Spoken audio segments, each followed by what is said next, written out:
အားလုံးပဲမင်္ဂလာပါခင်ဗျာပုံမှန်ပြထားတဲ့လက်ပိုင်ရှင်ရဲ့ကံတရားအခြေအနေကဘယ်လိုများရှိနေနိုင်မလဲ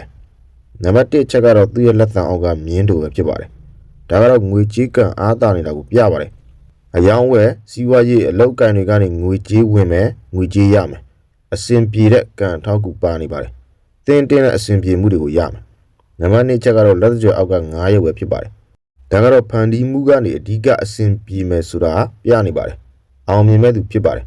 ကိုယ့်ရဲ့ကြိုးစားမှုကနေငွေကြေးများကိုတီးသာစွာရရှိမယ်အမှုပညာစာပေအကျိုးပြုမယ်အလုံးနဲ့ပတ်သက်ပြီးအကျိုးပေးမြတ်မယ်နံပါတ်3ကတော့လက်ကြွဘေးကမြင်းတူပဲဖြစ်ပါတယ်ဒါကတော့သူ့ကိုစေတနာကောင်းသူလို့ပြနေပါတယ်မေတ္တာစေတနာကအများထက်ပိုတဲ့သူဖြစ်ပါတယ်ပညာပိုင်းမှာလည်းအတတ်ပညာအားကောင်းတယ်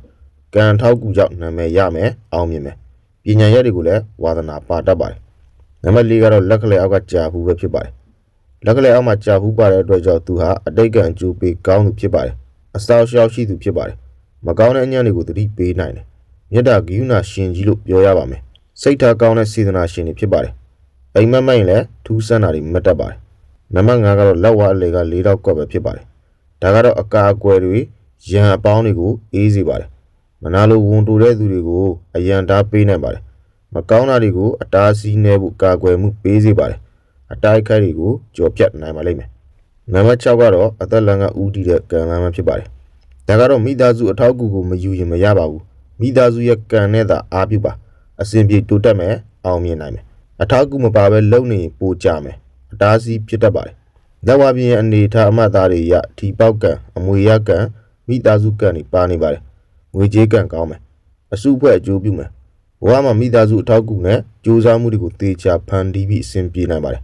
ချမ်းသာမှုရနိုင်ပါတယ်ပြည့်ပြည့်စုံစုံနေထိုင်ရနိုင်ပါတယ်အမွေနှစ်ကံအိုးအိမ်ကံတွေလည်းပေါ်ပြနေပါတယ်တိတာတဲ့အကျိုးပေးမှုပါရှိတဲ့သူဖြစ်ပါတယ်အတိတ်ကံအဆောက်အအုံပါသူဖြစ်ပါတယ်အသက်လယ်ပိုင်းရရင်တော့ပို့ပြီးတော့အစဉ်ပြေနိုင်ပါတယ်ဒါပေမဲ့လမ်းစပြောင်းနေတတ်လို့လက္ခဏာရှင်အနေနဲ့သေချာကြိုးစားအားပြုရပါမယ်နောက်တစ်ခုကတော့ချမ်းသာပြည့်စုံမဲ့လက်ပိုင်ရှင်ပဲဖြစ်ပါတယ်သူရဲ့လက်ဝါးပြင်မှာဘာထူးခြားမှုတွေရှိနေမလဲသူရဲ့လက်ဝါးပြင်ရဲ့လက်ညိုးနဲ့လက်ကလေးကြားမှာကံလန်းအစုံမှာဒိုင်းမွန်သို့မဟုတ်စိန်တုံးအမတ်သားပါနေပါတယ်ဒါကတော့အကျိုးပေးကောင်းမွန်ပြီးတော့ဘဝမှာချမ်းသာမှုကံပါတာကိုပြပေးနေပါတယ်ဘဝမှာပြည့်စုံစွာနဲ့အစဉ်ပြေစွာနေရပါလိမ့်မယ်လက္ခဏာရှင်ဟာဒီအမတ်သားကြောင့်ဒီစုကြီးပေါက်တတ်ပါတယ်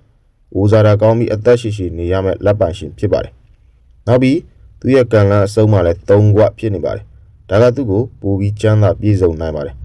နောက်တစ်ခုကတော့ကောင်းမှုကုသိုလ်တွေနေ့စဉ်လုပ်ပြီးအဓိဋ္ဌာန်တွေဝင်နေတာဘာကြောင့်ကျမ်းမာရေးချူချာနေလဲဆိုပြီးလက်ပိုင်ရှင်ကသိကျင်နေပါတယ်သူရဲ့လက်ဝါးပြင်မှာပထမဦးဆုံးအသက်လမ်းကြောင်းကြီးဟာအယောင်မိန်ပြီးတော့တိသာစွာကျိုးပဲ့ပြတ်တောက်နေပါတယ်ဒါကြောင့်ကျမ်းမာရေးသိမလို့ရှင်းမလို့အသေးအတန်ဖြစ်တတ်ပါတယ်အသေးအတန်ဖြစ်ခြင်းကပြန်ကောင်းလာပြီမဲ့လူကောင်းတစ်ယောက်လိုတော့ဒေါင်မြည်တော့ကောင်းနိုင်မှာမဟုတ်ပါဘူး